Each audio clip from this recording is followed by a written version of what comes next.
Welcome to Commanders Daily, everybody. It's your daily dose of what's going on with the local 53. Don't forget to hit that like and subscribe button so you don't miss a day of it. I am your host, Bob Matthews, and tell you what, I didn't think anything could upstage the draft, but just as the draft got through on Sunday, we get the word, and today we have breaking news, and that is that it looks like the Commanders are coming home to the district. That's right.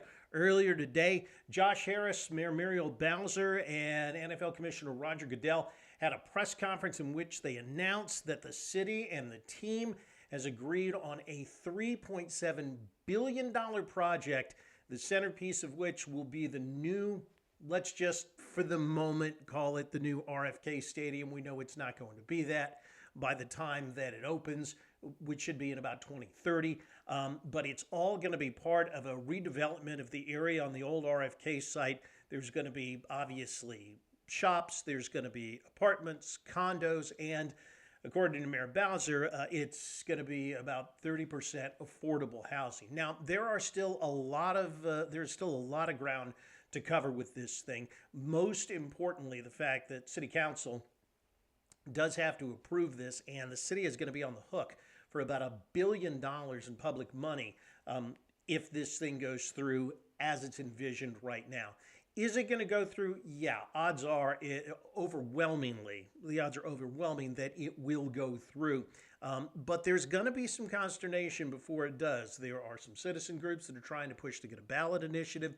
You've got quite a few city council members that say they don't want any public money going to pay for a stadium. I think they will probably solve that problem and give those people political cover by saying that none of the public money will go towards actually building the stadium. It'll go for things like infrastructure, and the other stuff that's going to happen there, mainly accounting tricks. But it's huge news, and it's something that you remember this team under the former ownership was working on for more than 10 years. And now, in the space of less than 3, Josh Harris and his partners have made this happen. It's also huge for Mayor Bowser because her political legacy now, at least in part, is going to be that she kept the Commanders, the Capitals, and the Wizards all inside the district when all 3 of them were threatening to bolt. Obviously, the Commanders could have taken a deal from Prince George's County there in Maryland and stayed on the side of the existing Northwest Field. So just huge news today that's going to happen if they can get it approved, and that's going to mean getting what the city has to spend approved in the 2026 budget. If that can happen within the next couple of months, they could conceivably break ground by July, and they would have it open for the 2030 season. Now, it's also huge because of the fact that, let's face it, the nation's capital needs an iconic stadium. When you look at capitals around the world, they've all got one. You think of Wembley. You think of the San Siro, which technically is in Milan, but and Rome has a national soccer stadium there. Paris, the same way. Estadio Azteca in Mexico City. Every world-class city, every world-class capital, nation's capital, has a showplace like this. DC will be the next one up. We'll talk more on this coming up in the days ahead.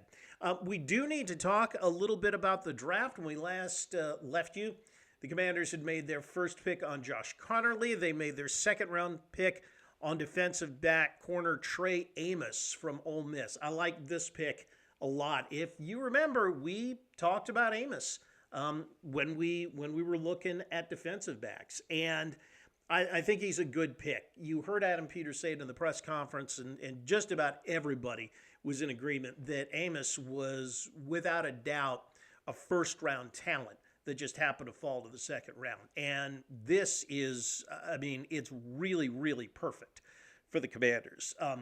If Amos is who they think he is, I would definitely expect to see him starting opening day. You would have him on one corner, Marshawn Lattimore on another corner, and then Mike Sainristil. They can kick back into the slot. You combine that with a number, with the veteran free agents that they brought in. this defensive backfield now is starting to look less and less like a liability. And I think because they did that, that's why they kind of held off on drafting any edge help. So again, the Amos pick I think was very, very good. As far as the later rounds went, I really liked what Adam Peters did in those too. You saw he and the staff go get Jalen Lane from Virginia Tech, who is very, very fast. And Larry Izzo, the special teams coach, was extremely excited to have him back there. They need a punt return threat. They feel that he can be that guy. And Jalen Lane is probably going to see playing time as well. Kane Medrano, the linebacker from UCLA that they picked in the 5th round. Again, a very interesting quality with him. Very, very fast. He had some really, really good numbers at the combine, ran a 4.46 40, and that was one of the best from the linebacker group there. So I think that was a good pick as well. And then Ja'Cory Croxy Merritt, they feel has got some home run threat at running back. And that's something they wanted some explosive speed in the offensive backfield. Again, all of the guys, when you look at their scouting reports, are all players that at the very least say they have a potential to be a starter. So what is next for this team? And, well, that's a good question. We get ready now for training camp and OTAs that'll keep on going next month.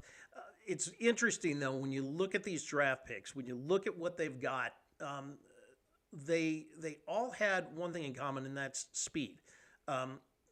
Adam Peters, the coaching staff, everybody wanted to get faster at every position.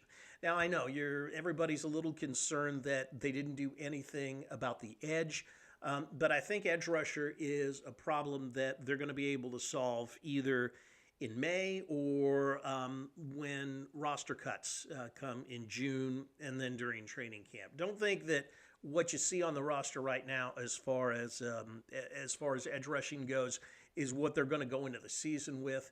And it'll be interesting to see, where things go from here.